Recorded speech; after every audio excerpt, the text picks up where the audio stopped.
In August of 1969, 3 newspapers in the United States received mysterious coded letters signed with a symbol, a circle with a plus sign over it. The author of the chilling letters claimed he was responsible for 3 unsolved murders within the last 6 months, providing details of the killings that only the real killer could have known. Most disturbingly, when the 408 symbol cryptogram was decoded, one thing became frighteningly clear. This person was going to kill again. First murders. By the time the Vallejo Times-Herald, the San Francisco Chronicle, and the San Francisco Examiner received the first letters, 4 young people had been brutally attacked, and 3 of them were killed in the San Francisco Bay Area. Back on December 20th, 1968, 17-year-old David Arthur Faraday and 16-year-old Betty Lou Jensen headed out for their first official date. After spending some time with friends, the couple drove out to Lake Herman Road, known as Lover's Lane. The date was going smoothly, and the two really enjoyed each other's company. But then, something went terribly wrong. David had promised Betty's parents he would bring her back home by 11 p.m., but that time came and went without signs of the couple. Minutes later, at about 11:15, a woman named Stella Borges was driving home near Lake Herman Road when she noticed motionless figures lying on the side of the road. Stella managed to flag down a patrol car. Approaching the scene, the officers discovered the bodies of David and Betty. Both teenagers had been shot with a .22 caliber pistol, David in the head and Betty 5 times in the back. In trying to understand what had happened, the investigators had very little to work with. It was believed the couple was most likely targeted by a total stranger who happened to be in the area at the same time as David and Betty. An opportunistic killing. Other than that, there were no leads, no evidence for police to follow, and they could only hope this would remain the killer's only attack. But only a half a year later, another couple was targeted. On the night of July 4th, 1969, 22-year-old Darlene Ferrin and her 19-year-old friend, Michael Mike Mageau, were driving around and eventually stopped at the Blue Rock Springs Park in Vallejo. Soon, a light-colored car drove into the lot, the very same vehicle that had been following the couple earlier. Strangely, the driver only parked for a moment next to Darlene and Mike before driving away. But while the couple may have thought they finally got rid of the odd stranger, the same car returned 10 minutes later and parked behind the couple's vehicle. This time, the driver exited the car holding a flashlight. He walked to the passenger side window of Darlene's bronze Corvair and blinded the couple with a bright light before firing his 9mm handgun several times.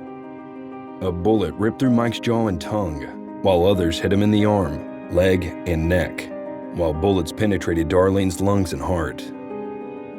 A passerby eventually found Mike on the ground. He had managed to get out of the car in an effort to get help. Both he and Darlene were still alive by the time the police arrived on scene. But Darlene was pronounced dead at 12:38 a.m. at the hospital. 2 minutes later, the Vallejo Police Department received a chilling call.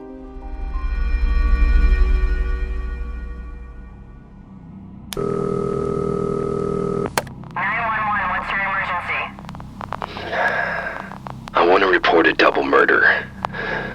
If you go 1 mile east on Columbus Parkway to the public park, you will find a brown car. They were shot with a 9mm Luger. I also killed those kids last year. Goodbye.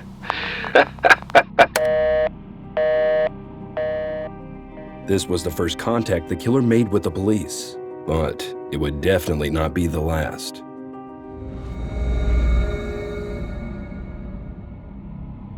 Letters and more murders.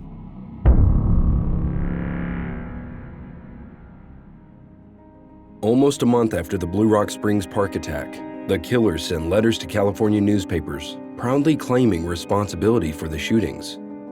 While the killer taunted the police and claimed they would find out his identity once they cracked his code. He also gave himself a name that would become one of the most infamous monikers in history. On August 7th, 1969, the killer started his letter by saying, "Dear editor, this is the Zodiac speaking, the Zodiac Killer."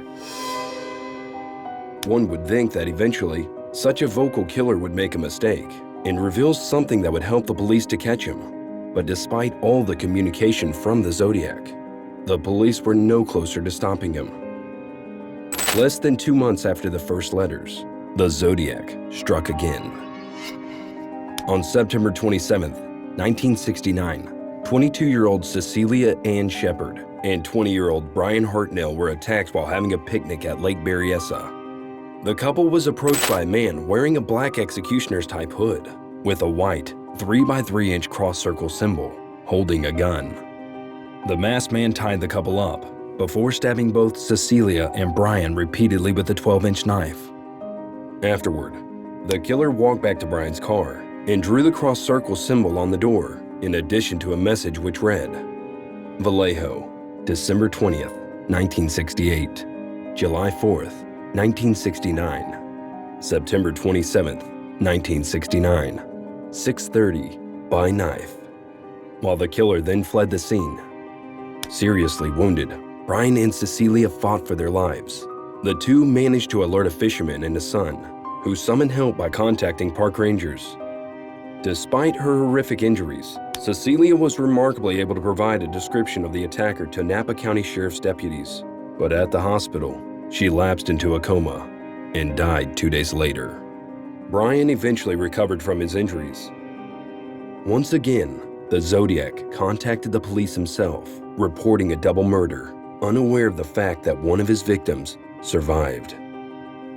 Only a couple of weeks later, on October 11th, 1969, 29-year-old taxi driver Paul Lee Stein gave a drive to an unknown man in San Francisco when he was shot once in the head with a 9mm handgun. After taking Paul's wallet, car keys, and a piece of his blood-stained shirt, the killer calmly walked away from the scene. In fact, by the time the police were alerted and a patrol unit rushed to the taxi parked at Cherry Street, the killer was still in the neighborhood.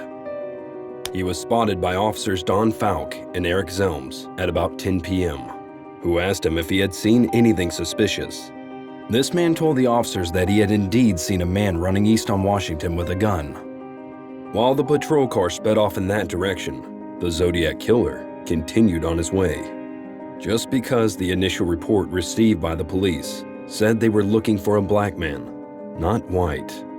That one mistake cost the authorities their one chance to catch the Zodiac.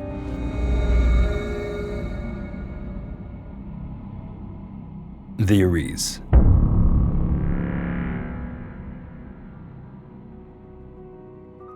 Three teenagers who had witnessed the latest murder and the two officers who had shortly spoken with the killer provided descriptions of him, and the infamous composition sketch of the Zodiac Killer was created.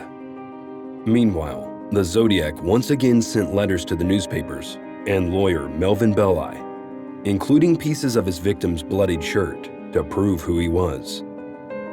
While the police believed that the Zodiac had only killed 5 people, he hinted in his letters that there were many more victims. He wrote, "Me equals 37, SFPD equals 0. Because the Zodiac changed his modus operandi, it was possible the authorities had failed to connect unsolved murders to him. Officially, Paul Stein became known as the Zodiac Killer's last confirmed victim, as he seemingly stopped killing and eventually vanished from the face of the earth. Meanwhile, the police and FBI continued their desperate investigation, making little progress. Over the years, more than 2,500 suspects were checked and interviewed, but only one person was publicly named as a suspect: Arthur Lee Allen. Arthur was a school teacher who at the time of the murders lived in Vallejo and had a habit of driving alone in rural areas. According to those close to him, Arthur often talked about worrying subjects, such as his desire to kill people and the use of the name Zodiac. Eventually, there was enough evidence for the police to obtain search warrants. Arthur's home was searched more than once. The second time around, the officers found a 12-inch knife, very similar to the one used in the Lake Berryessa attack. One of the survivors, Mike Mageau, even recognized Arthur's face in a photo lineup, saying, "That's him. That's the man who shot me." Still, the police never had the chance to charge Arthur Allen with the Zodiac killings. Firstly, they failed to find enough evidence to do so, and Arthur happened to die on August 26, 1992, of a heart attack, taking all the possible answers to his grave. Furthermore, DNA tests done in 2002 seemed to clear Arthur as a suspect, as his samples didn't match those taken from the stamps and envelopes of the Zodiac letters. Since then, numerous other people have been thought to be the Zodiac killer, but none of the speculations have been proven. Most recently, in 2021, the Casebreakers announced that they had identified the Zodiac killer as a man named Gary Francis Post. But if the evidence against Arthur was insufficient, the evidence against Gary seems to be even less convincing. The Casebreakers said that Gary, who died in 2018 at the age of 80, had a similar scar on his forehead as the Zodiac killer allegedly has, according to witnesses. In addition, Gary's full name can apparently be used to reveal an alternate message in the Zodiac ciphers. Neither the FBI nor author and Zodiac killer investigator Tom Voigt were convinced by the Casebreakers' finding, Tom calling the claims bullshit. Officially, the investigation into the Zodiac killer remains open and unsolved. So, here we are, more than 50 years later, still without answers to the question, who is the Zodiac killer? Despite his strange letters and ciphers and promises to reveal his identity to those smart enough to solve his codes, we still don't know his real name or how many people he actually killed. Only time will tell if the mystery will ever be solved, but for now, the Zodiac killer's case remains one of the most famous, unsolved murder cases in American history.